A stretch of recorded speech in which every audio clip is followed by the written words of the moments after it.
All right, welcome back. It sounds like Hercules is joining us. And he's back in here behind me. Anyway, oh, there he is. Say hi. Okay, so we are talking about how to increase your protein during the day. So, although it may be simple to increase, like I talked about, for some reason, this is like one of the hardest things for people to do, probably because eating more protein does make you so satiated that it can be harder to get more protein, especially if you're not used to eating that amount of protein. Now, someone from like me, like I love protein. Like that's probably like one of my favorite things to eat, just because I love those foods. But for other people, either they're not used to eating that way and they don't love those foods, or maybe they're scared by the mainstream media, or they don't have that awareness, they don't know, so they're not eating that much protein. It could be a little bit harder for them to either change it because of physical reasons, like they're so satiated they can't eat anymore, or it's like a mental thing. They just like, even though they're being told it's really important for them, like all their lives they may have heard that like this thing is bad for you, don't eat it, like XYZ. So they have this like mental barrier around it. So there's lots of reasons why it might be hard for you to get in protein. I'm just going to do some quick things that are easy physically to get in your protein. I will be doing a mentality series, but sometimes it can be really hard to get rid of that like deep ingrained stuff that's going on in our head. So just like working through that on your own or with a therapist or something like that might be useful.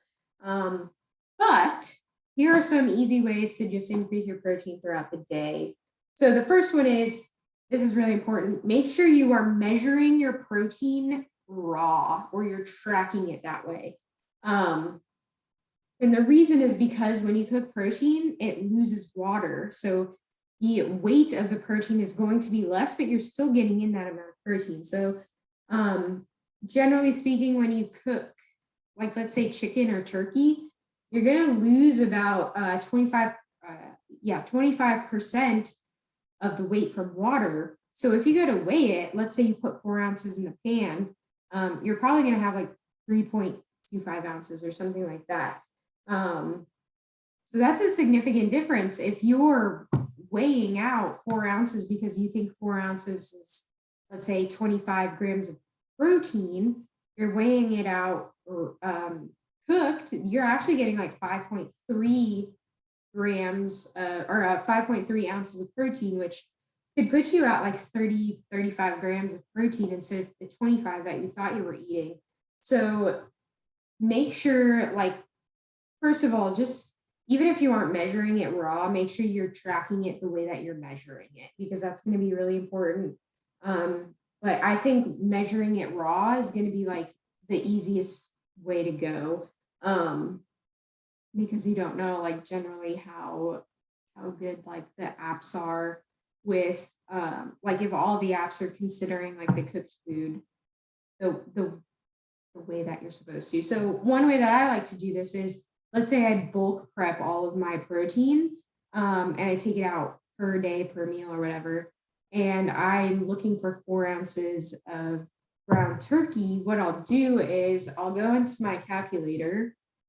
I should be able to do this in my head, but I'll go into my calculator, but it's already cooked down. So 4 times 0.75 is, I would need 3 ounces of cooked.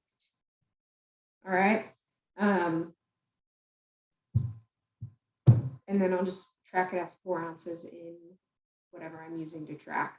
We'll get to tracking in a minute, like in a few videos, because I think that it's important in certain instances, but it shouldn't run your life, but we'll get to that. The next way to increase your protein is just to increase your serving size within meals. I feel like this just seems so like intuitive to me, but for whatever reason, people just don't do it. So if you're eating breakfast and you're only eating 1 egg, freaking increase that to 3 eggs. That takes you from 6 to 18 grams of protein right there. So if you're missing protein, you're like, man, I have no idea I'm supposed to get more protein right now.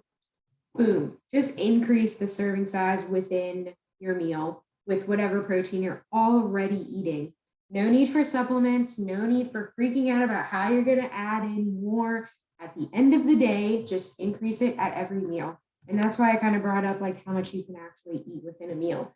I'm going to skip to this one real quick, but another easy way you can do it is just add a variety of protein to your meal. So if you're worried about consuming too much of a certain protein for whatever reason, then add in another one. So for instance, if you're making a breakfast platter, maybe you have 2 eggs and some venison sausage.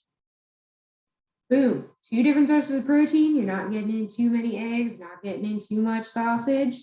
We'll talk about like the nuances of that soon, but you could do that. I like to do like, you know how like jambalayas and those types of things, or like surf and turf meals, they have like a fish and a meat or a beef or something like that. I really like that combination of fish and meat. So sometimes I'll do that. I'll do like a shrimp and chicken sausage, or a lobster and steak. I don't do that very often, but you know, just getting in 2 types of protein. So one, you are going to be more satiated, or it might be harder for you to eat more of the same protein because you are going to be feeling so satiated on it. But by mixing it up, the flavor profiles, it's actually easier for you to eat more, which is why like when you're full from dessert, but you're totally ready for, or when you're full from a meal, but totally ready for dessert, that's why, it's because you're changing those flavor profiles instead of eating the same thing. So getting in a variety of protein within the meal. Another one is, instead of just snacking on a carb or a fat, snack on a protein instead. Now you can snack on just the protein. I think that that's a really good way to go, but you could also do like a carb with a protein or a fat with a protein. So maybe you want to do some cheese, which is fat and protein. Or maybe you want to do like a little bit of fruit with some Greek yogurt, something like that.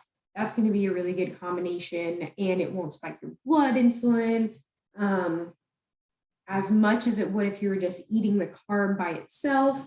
You're going to sustain that insulin response, which is better. So we'll get more into that soon. But yeah, just use your snack time as ways to get in more protein if you can't get it in within the meal. Another way is doing protein shakes.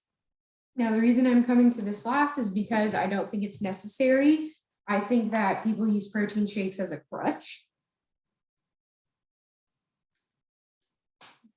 Now, don't get me wrong.